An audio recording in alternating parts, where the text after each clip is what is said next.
Bonjour, je suis Benoît Hémon. Après 26 ans de production et de réalisation de films pour le compte de la RTS, donc pour le compte de la radio-télévision suisse et pour le compte de Passe-moi les jumelles, je suis depuis 3 ans maintenant déjà le directeur artistique du FIFAD, le Festival international du film de montagne des Diablerets, le seul festival de films de montagne en Suisse.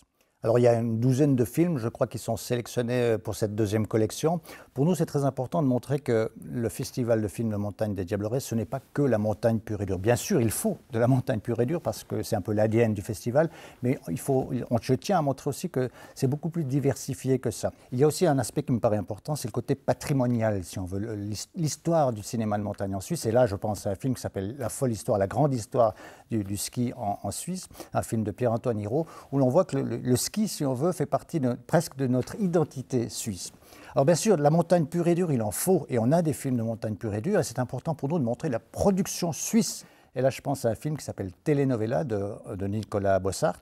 C'est un film extraordinaire parce que la spécificité aussi de ces films de montagne, c'est que pour faire des films de montagne, vous êtes obligé d'être montagnard. Et Nicolas Bossart va au sommet, avec sa caméra, va au sommet de l'Everest, rien que ça, pour accompagner un acteur apparemment de série B, puisque c'est un acteur de telenovela. Au début, on n'y croit pas du tout. On parierait pas un copec sur cet alpiniste en herbe, si on veut, mais l'histoire est formidable.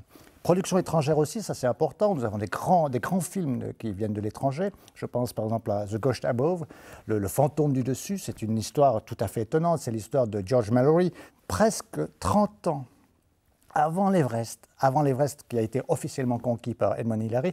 On l'a vu au télescope, à l'époque, à 8600 mètres, donc à 200 mètres du sommet de l'Everest. On ne sait pas s'il était à la descente ou à la montée. Autrement dit, on ne sait pas s'il est arrivé en haut. On a retrouvé son corps 75 ans plus tard. Ce film consiste à se demander, est-ce qu'on va remonter sur cette voie-là pour essayer de retrouver son appareil de photo et de prouver qu'il est allé là-haut. Alors je ne vais pas vous donner la réponse parce qu'il faut regarder le film. Et puis enfin, je dirais qu'il y a une dernière catégorie de films qui me paraît important, parce que justement on disait que ce n'est pas que la montagne, hein, les films du FIFAD.